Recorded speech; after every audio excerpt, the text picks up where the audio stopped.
జమ్మూ కాశ్మీర్లో ప్రధాని పర్యటన, వ్యవసాయ, పర్యాటక రంగాల ప్రాజెక్టులకు ప్రారంభోత్సవాలు, శంకుస్థాపనలు చేసిన మోదీ.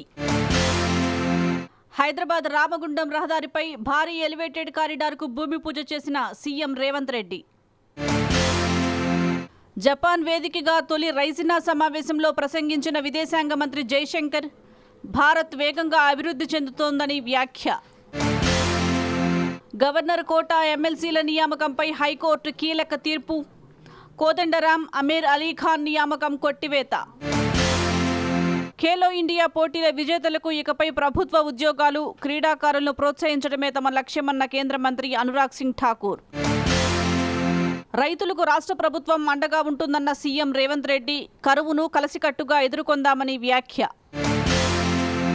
ఈ నెల 11న భద్రాచలంలో ఇందిరమ్మ ఇళ్ల పథకం ప్రారంభిస్తామన్న మంత్రి పొంగులేటి శ్రీనివాసరెడ్డి, ఏటా 4.5 లక్షల గృహాలు నిర్మాణం చేస్తామని వెల్లడి.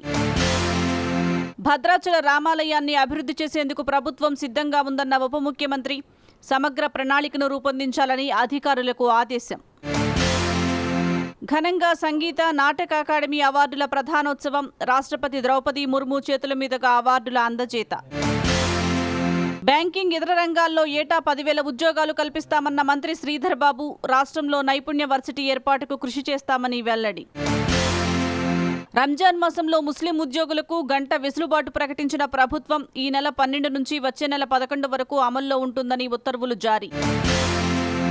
తెలంగాణలో గ్రూప్ 1, 2, 3 పరీక్షల తేదీలను ప్రకటించిన టీఎస్పీఎస్సీ, జూన్ 9న గ్రూప్ 1 ప్రిలిమ్స్, అక్టోబర్లో మెయిన్స్, ఆగస్టులో గ్రూప్ 2, నవంబర్లో గ్రూప్ 3 పరీక్షలు. ఢిల్లీ సీఎం కేజ్రీవాల్పై కోర్టులో ఫిర్యాదు చేసిన ఈడీ అధికారులు పలుమార్లు సమన్లు జారీ చేసినా విచారణకు హాజరు కావటం లేదని వ్యాఖ్య. నేపాల్లో నదిలో పడిన బస్సు, 7 మృతి, 30 మందికి గాయాలు. నేటి నుంచి భారత్, ఇంగ్లాండ్ చివరి టెస్ట్. ఇప్పటికే 3-1తో సిరీస్ కైవసం చేసుకున్న టీమిండియా.